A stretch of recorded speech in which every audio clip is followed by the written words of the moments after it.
Wealth, this is according to Oxfam, of the world's 85 richest people is equal to the 3.5 billion poorest people. It's fantastic. And this is a great thing.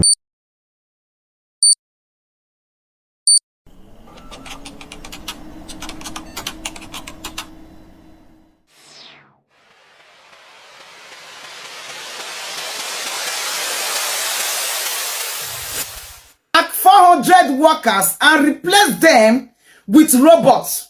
When I was sitting there, they cry for outside because Amazon don't sack them and replace them with robots. Amazon talk say robot is cheaper for them, and also they know they pay tax put. And apart from say it they cheaper, they know they pay tax. They know they pay a salary again every month. Once you don't buy them with $30,000, you go still they do the job where you might be. They go still they do. And the worst part of all, we say robot they do the jobs faster.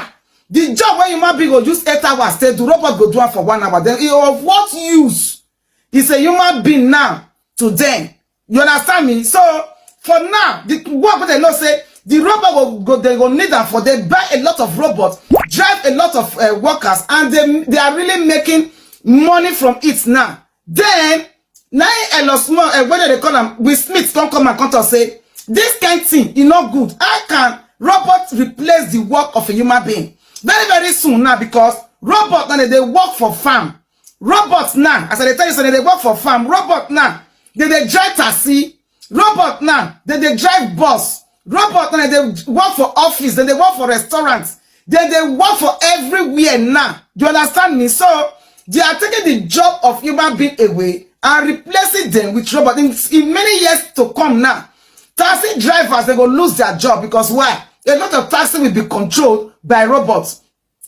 People when they sell for restaurants, they will lose their job because why? People now they buy. The return to office is literally layoffs in disguise, or quiet layoffs. Let me explain. Whenever they do a forced return to office, a small percentage of people at the company will end up quitting. This might be to do with someone not being able or willing to do the daily commute. It could also be because they are located out of state because the company was previously fully remote and they are not willing to uproot their family, sell a house, buy a new house, do all the things that are needed to relocate to work at the same company. Therefore, they're forced to quit. For the company, this is a great strategy. Number one, they don't get all the negative press and feedback from doing layoffs, particularly around the holiday time. And they also don't need to pay anybody that quits any type of severance as part of a layoff package. We've also seen a pattern of companies forcing people back to the office, and then if enough people don't quit, then they are still doing layoffs. I would love to be in the boardrooms of some of these companies when they make the decision. I can just see them smiling about it, going, wow, this is a really smart idea. Let me know what you think in the comments. Have you ever wondered why you need to raise your hand to ask your teacher for permission to ask a question? Hopefully the question does not contradict their teachings, because then you'll be sent to the principal's office and you will be put in detention. Sounds very much like prison. Many times you want to use the restroom and they say, hey, you know what?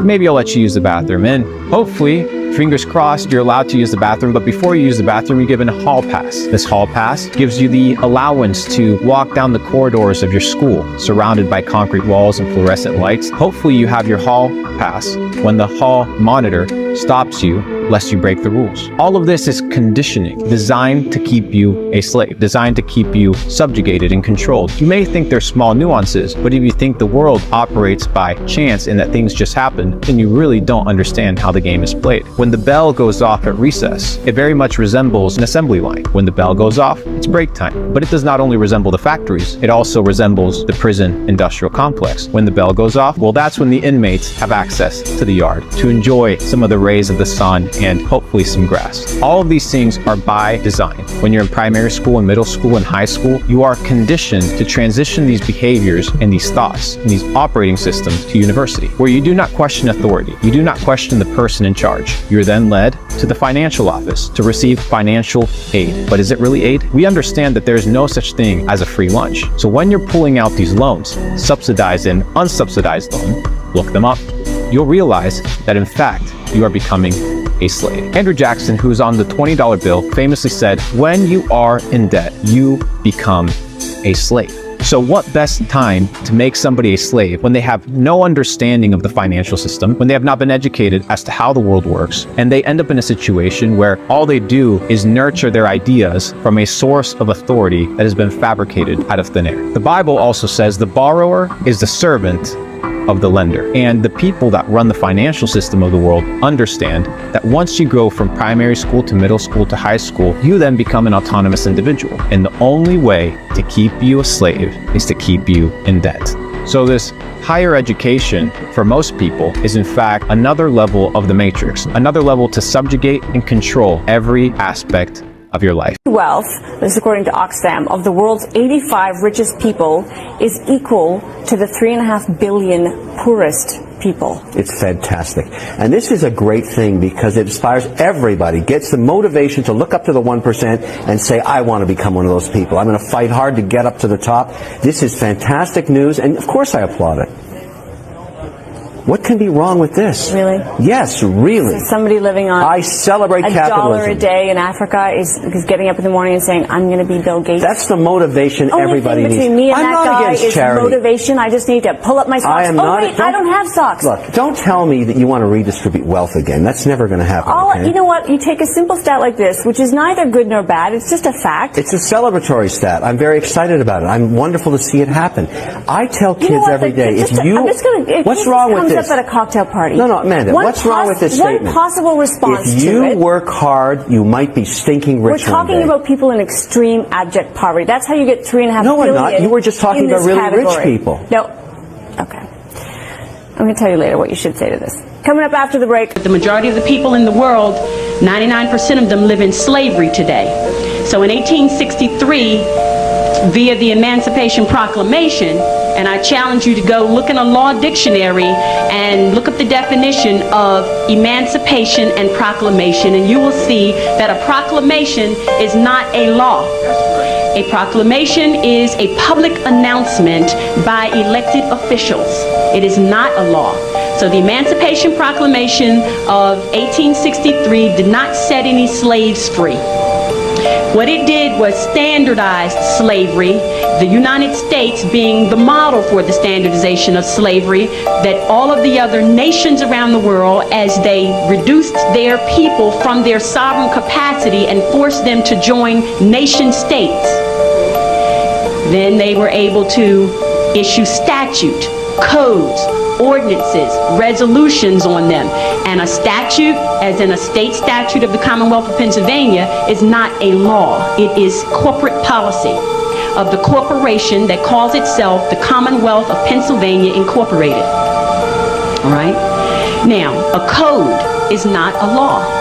The United States codes, the code of the laws of the United States of America that are used in federal court and the Supreme Court are not law. They are what they say they are. They are codes, ordinances, and resolutions of a municipality. Motherfuckers always asking me my dream job like I just like working. Bitch, I hate working. I tell people all the time, bro, my dream job is to not have a job. I hate clocking in. I hate talking to managers. I hate having meetings. I hate having coworkers. I hate everything about having a job. I hate having to wait on a paycheck. I hate this shit. I really hate this shit. I hate working this job. I hate working a job. I tell people this shit all the time. I don't want a job. I don't want a job. I want to act, I want to rap, because shit like that, it don't feel like a job. I want to do shit that doesn't feel like a job. It don't feel like a job. I got to wake up in the morning and swipe a card, or I got to get on Chronos and log in, get on ADT, log in. I got to motherfucking receive a call from my manager and be like, hey, did you do this? I don't want to hear none of this shit. I'm tired of this shit on my mama. I'm 2 seconds away, 2 milliseconds away from slapping my manager, my boss, and all my coworkers. I swear to God, and whoever own this company, and whoever own a company. I swear to God, I hate working. We always get underpaid. And it's so crazy because your job not really your job. It's just your turn, because at the end of the motherfucking day, they can fire you whenever the fuck they want to. If they getting low on business, they can fire you and they gonna call it a layoff, because of course you able to get unemployment if they, they call it a layoff. But I'm just saying, like, your job is not really your job. It's just your fucking turn. You could be down bad on your ass and you really need to work overtime and you can't even fucking work overtime. You don't even got a job no more. You don't even fucking know because they low on business right now. But I don't like this shit. I don't like this shit. I don't like this shit. And I really hate the fact that I got to depend on this shit right now. But one day, I'm not going to need to depend on this shit. One day, I'm not going to need to depend on this shit and deal with these stinking ass customers, deal with these stinking ass managers, deal with these stinking ass coworkers. I just hate it. Do you want to see how the wealthy actually talk about the poor? Let's take a look at a conversation that occurred between John Taffer and Laura Ingraham. Keep in mind that John Taffer is worth $14 million and Laura Ingraham is worth $40 million. What if we gave that additional unemployment benefits to employers to incentivize people to go to work? Well, what if we just cut off the unemployment? I mean, hunger is a pretty powerful thing. I don't mean physical hunger, because people who truly are in need help. I'm talking about people who can work but refuse to work. John, I want to ask you though about this idea of work-life balance. Have we taken that a step too far when you think of, well, a lot of the millennials talking about, I need time for self-care. I don't know why I'm harping on that tonight, but the whole self-care movement is a little, my mother's not with us anymore, but she worked by the time she was 12 during the Depression. If she heard the self-care thing, I think her head would explode. I think that's right. Old I have school. a friend in the military who trains military dogs, Laura, and they only feed a military dog at night because a hungry dog is an obedient dog. Well, if we're not causing people to be hungry to work, then we're providing them with all the meals they need sitting at home. So let's break this down. First, Laura suggests that they should cut off unemployment altogether because being hungry is a good motivator. And even though she's quick to correct that she doesn't mean physical hunger, I don't believe that, and I'll get into why as we're breaking this down. Next, Laura brings up the idea of self-care in a mocking tone, and then lauds up this example of her mother who started working when she was 12. Because that's what they want. Trust me, the wealthy would be dying to employ your children if child labor were still legal. Not to mention that the idea that you should take care of yourself to them is laughable. You exist to work. Didn't you get the memo? And next, John Taffer talks about how when you train military dogs, you have to keep them physically hungry, and compares the poor to dogs who should be allowed to starve so that they'll go out and work. Which is why I don't believe Laura Ingraham's statement that she's not talking about physical hunger. And this whole conversation is predicated on this idea that Laura put out at the beginning of this clip saying that, people who can work but don't. It's just this fake idea that people have been putting out there for decades that the majority of people on unemployment or on welfare are people that are completely capable of working but choose not to. Even though the standards for qualifying for unemployment are incredibly high. These wealthy people don't give a crap about you and would rather see you starve to death if you're not able to work toward their bottom line. We need to stop protecting them. We need to stop defending them. And we need to stop voting against our own best interest to further their wealth. Well, it's that time of the year here in Arizona. We call it the nice time of year because we've got two different seasons. You've got nice and you've got hot. Now, the good thing about the hot season is even though it's hot, particularly in my industry, there's a ton of work to do. This time of year, that's when all the layoffs start, myself included. Until after the first of the year, I'm going to have to sit home. So as I'm sitting here, I decided to do some research on layoffs and hiring freezes. I did some searching into that, and just in this month of December, you can go through this list, and I'm looking at, this is Intelligence, my source here, and it covers in all of the major companies that are listed here, not just in the United States, but basically all over the world. Starting in December, the first one that comes up is Ingram Micro, the IT service. They lost 850 jobs in December. Airbus Aviation USA, 500 jobs.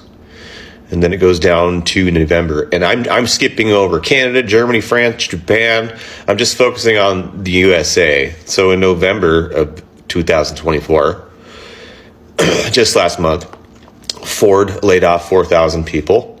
Boeing laid off 700 people. As I continue down the list here, KFC laid off 2,274 people.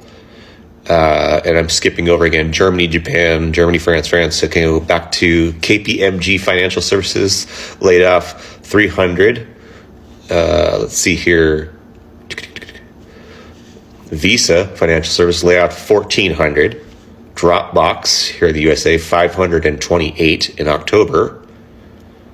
More in October. So Bread Financial Services laid off 500 in October. Fidelity International laid off 500.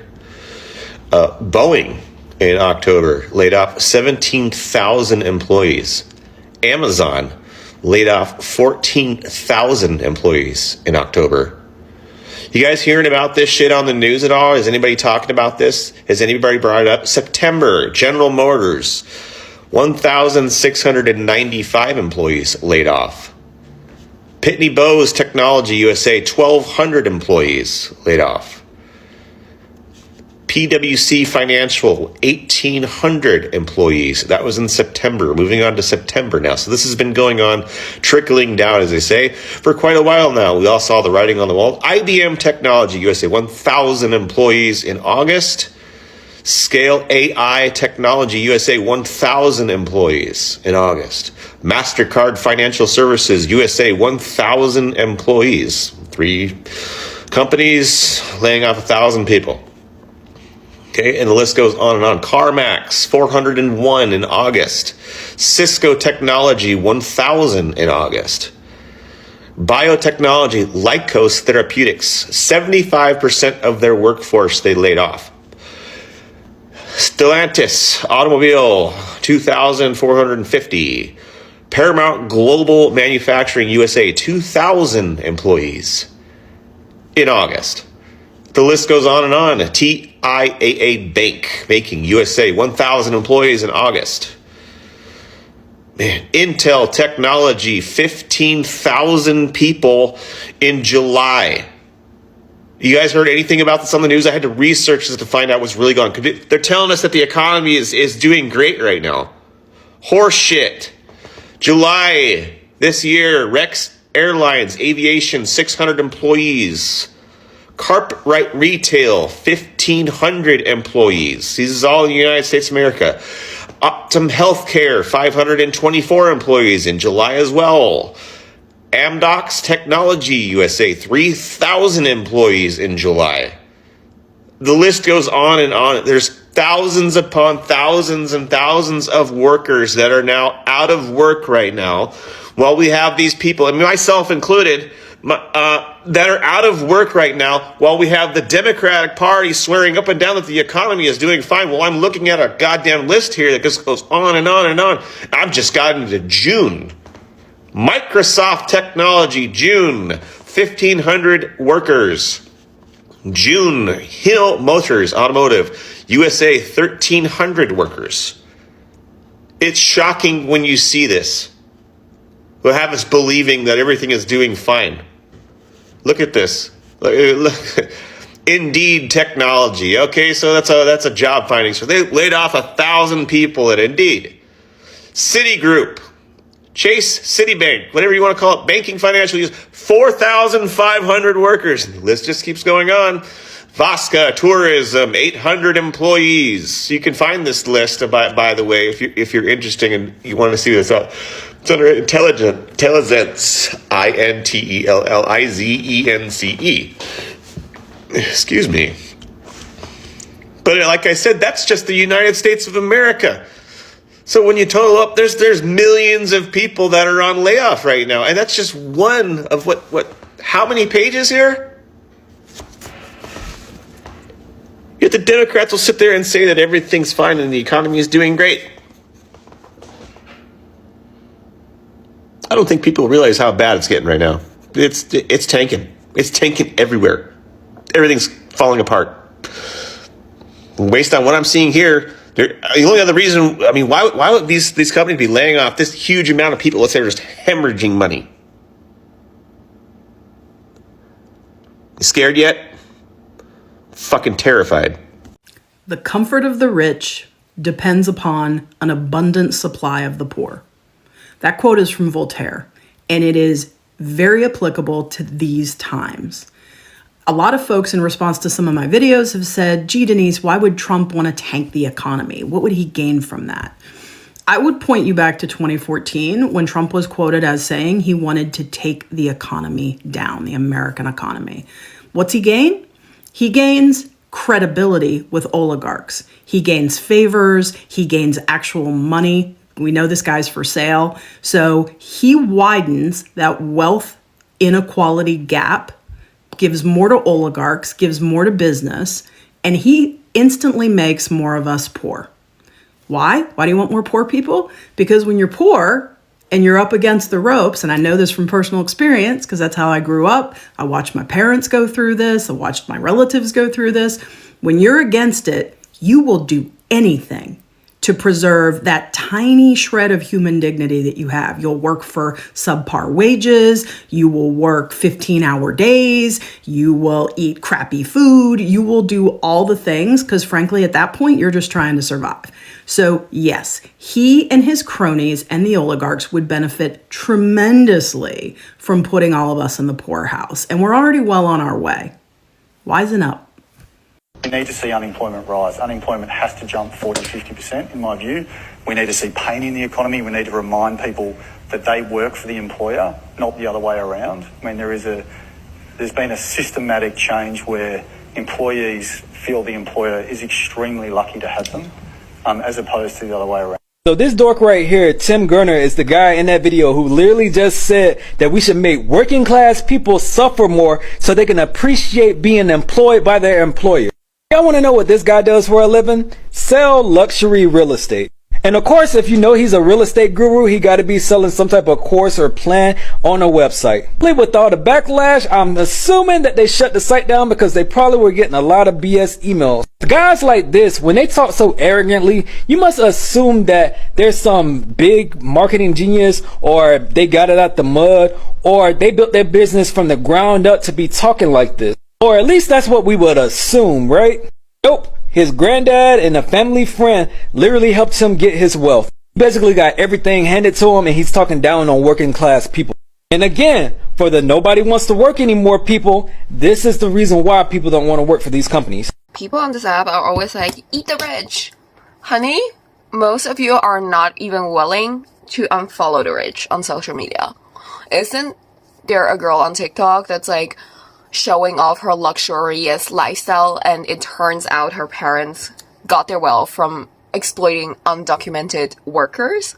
There's still people in her comment section being like, but she's so funny, she's not like other rich girls, she feels so relatable in a way. The entire education system was designed to keep you working all your entire life so that a few people in the world could stay and remain rich. In Rockefeller's own words, I don't want a nation of thinkers, I want a nation of workers.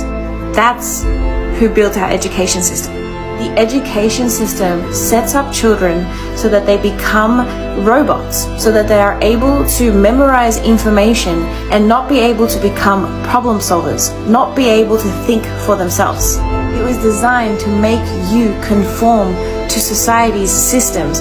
It was designed to make you never question your authorities. It was designed to keep us all in uniform, which is why we wear uniform, so that we all don't become individuals and we all just become the same production of working bees.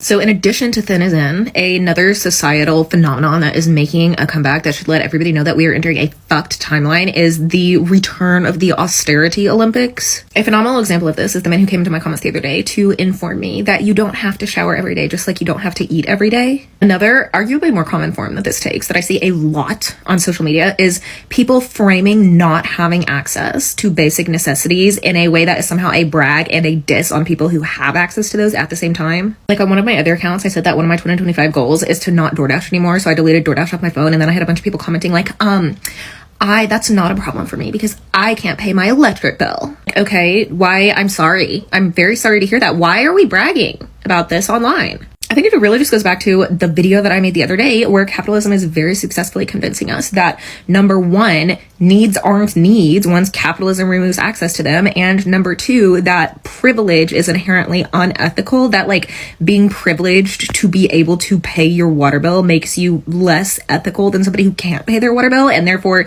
people are now competing in the austerity Olympics to prove that they are the best and most worthy people by reason of having the least of their needs met. I really just think going into, again, this fucked timeline that we're so clearly entering, everybody really needs to be interrogating where the rhetoric you're spreading comes from and who it is benefiting. Like, ask yourself, who is it benefiting for us to be getting into a competition online to see who can least afford to pay their electricity bill this month? Who is that benefiting? It's not the working class. A lot of y'all are out here tweeting, eat the rich, and then turning around and giving the rich your lunch money for free. I don't care how smart you think you are.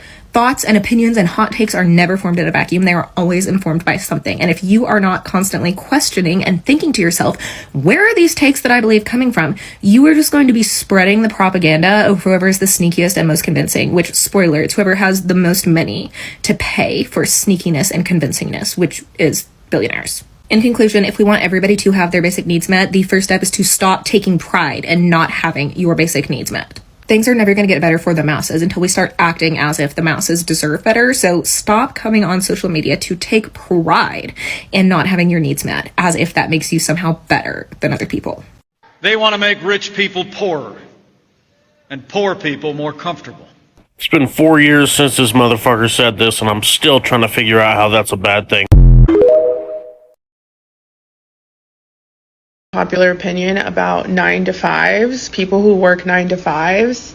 And so as somebody who quit a corporate job after 4 weeks because I felt like I was being spiritually destroyed, I completely agree with this creator's video. She's basically saying that what they don't talk about when you work a corporate job is that you live for the weekend. You become this 80-20 person where 80% of your whole life and identity is like having this corporate job. And then the other 20% is being an actual human with like passions and interests outside of work.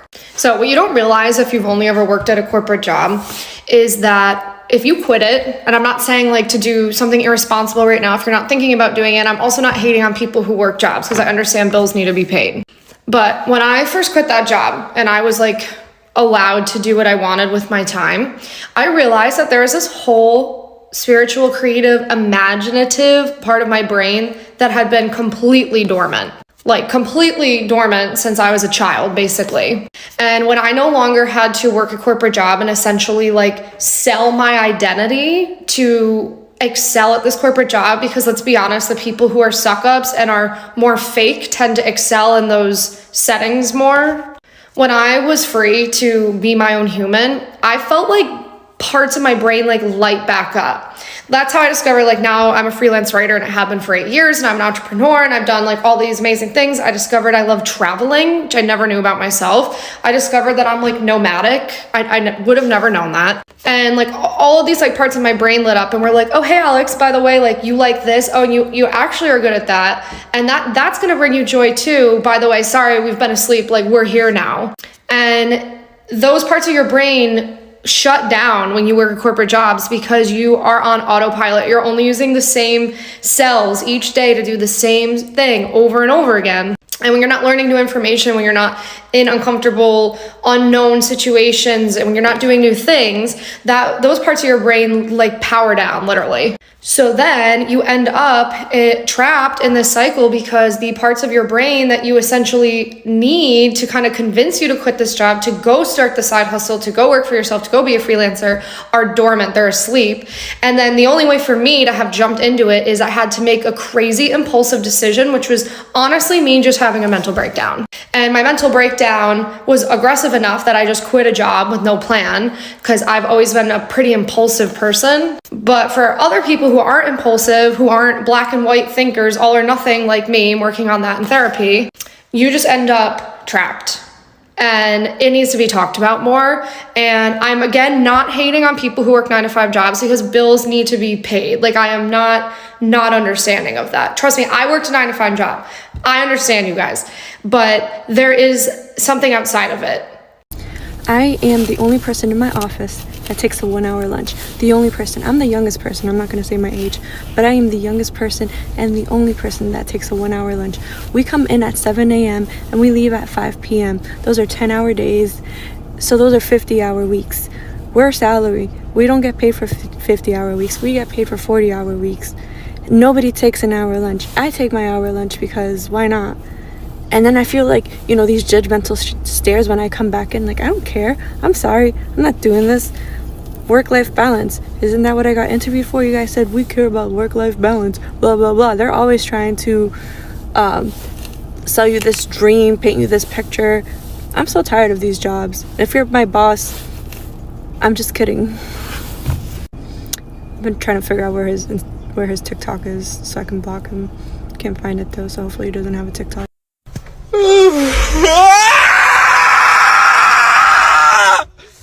gonna have such a good day today! Fuck! So I'm back to work after the holidays. I was off for 14 days and I feel like a peasant. It feels embarrassing to come back to work after 2 weeks off. Like, I feel like a peasant. Papa, why are you sad? My last day off before I got to go back to work. Sorry, Papa Bell. It went by so fast. Where did it go? What did we do? I have no idea.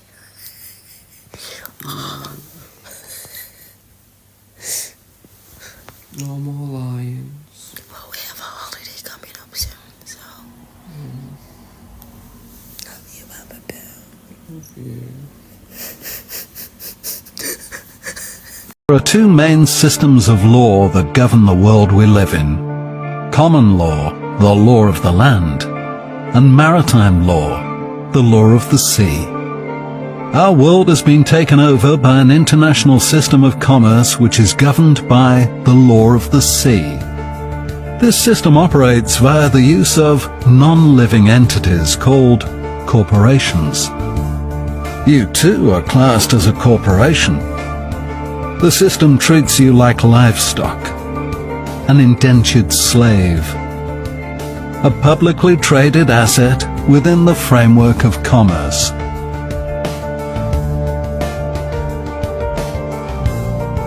Your birth certificate is key to understanding your enslavement. The surname on your birth certificate, deliberately written in capital letters, is not you. It is your agent in commerce, otherwise known as your straw man. Your straw man is an indentured, perpetual debtor operating in commerce under the law of the sea. Your birth certificate registration created a trust that enables the transmission of your productive and creative energy. Unbeknown to you, your trust is credited with millions and is the source of all your strawman's credit and underwrites all your strawman's payments and taxes. Your birth certificate trust is therefore like a ledger, with your strawman on the debit side and you, a living man or woman, on the credit side. As a beneficiary of a trust, your strawman is granted benefits and privileges, and you, as a living man or woman, have inalienable rights under the law of the land.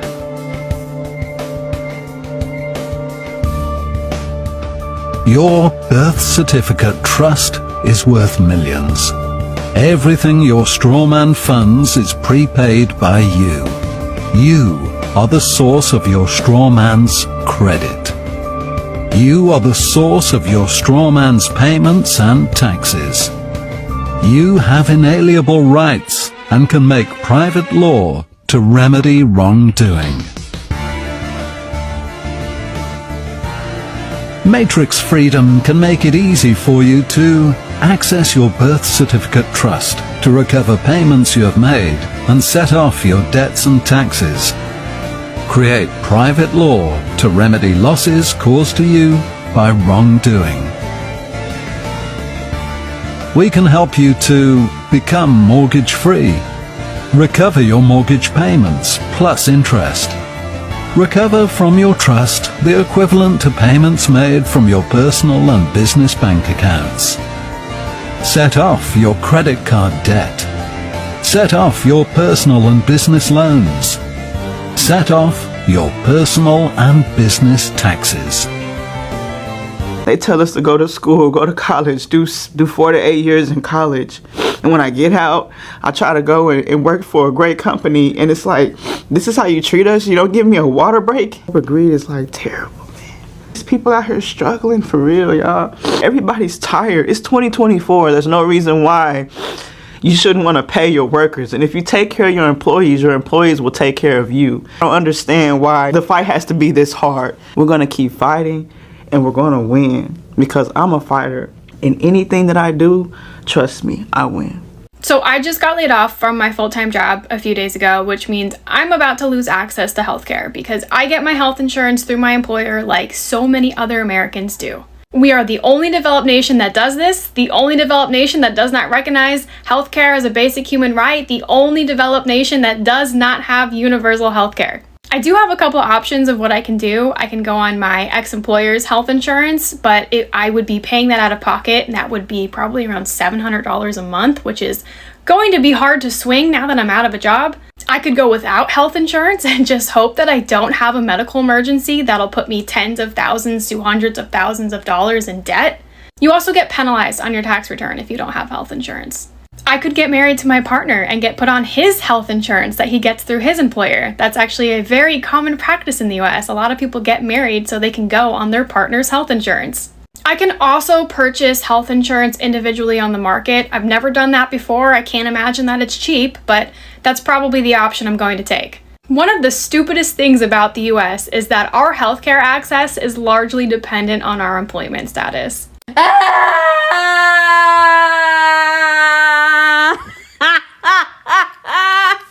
Ladies and gentlemen, I present to you the newest trend. In 2020, we had quiet quitting. Well, guess what? Companies are at it now. They are doing quiet layoffs. And here's how it works. As you'll be aware, a lot of really big companies announced major layoffs this week. Companies like UPS, Amazon, Wayfair. As I'm sure you guys are aware, a lot of big companies just announced major layoffs. Companies like UPS, Amazon, and Wayfair. And we're talking tens of thousands of people. But we've also seen another trend, and this is it right here. Companies saying, we're forcing you back to the office 5 days a week, and you quit if you don't like it. The truth is, though, they would rather have you quit than have to publicly do more layoffs. This is what we call quiet layoffs. See, companies don't want to do public layoffs anymore. I mean, people record them on Zoom and go viral on TikTok, and you get a ton of negative press. It's much easier just to send a memo saying, we're requiring you back in the office 5 days a week. Even in this market where it's hard to find jobs, you can find hybrid jobs. So people are like, okay, I will quit. It's kind of an evil genius move by CEOs, if you ask me. My guess is we're going to see a lot of quiet layoffs in 2024. The biggest scam on planet Earth is a job.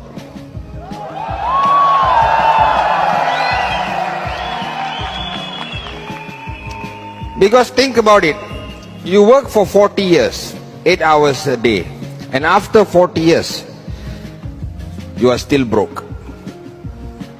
How is that not a scam? The 62 richest people in the world, most of whom are Americans, not all Americans, but most of whom are U.S. citizens. The 62 richest people together have more wealth than the bottom half of the population of this planet. Roughly 3.5 billion people. That's beyond obscene. I don't know. I don't have an adjective that captures this, but I can describe what it means. If you look at all the statistics of the World Health Organizations, the bottom half of our population are people who die way earlier than they need to.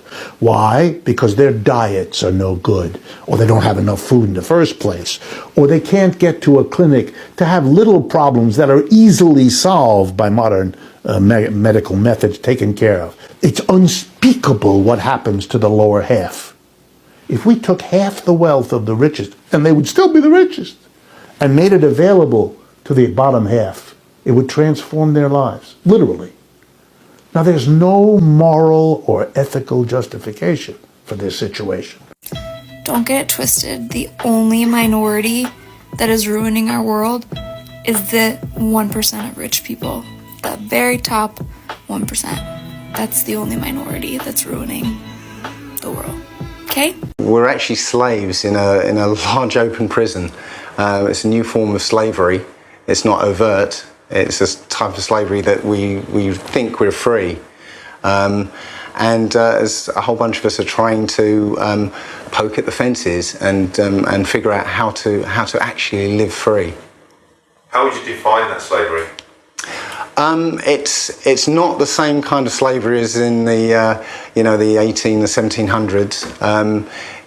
Those slaves knew who the masters were, and they knew they were slaves. This type of slavery is that we think we're free. We think we've got free choice. But when you really think about it, we're controlled by money and by corporations and entities and like the police and the courts. And we're not really free at all. You try not paying your bills, just in the conventional way, just not pay your bills, and you'll find the machinery starts working against you. But look, our position on this is clear. If you arrive here illegally, you will not be able to claim asylum here. You will not be able to access the modern slavery system, and you will not be able to make spurious human rights claims. That is the right thing to do.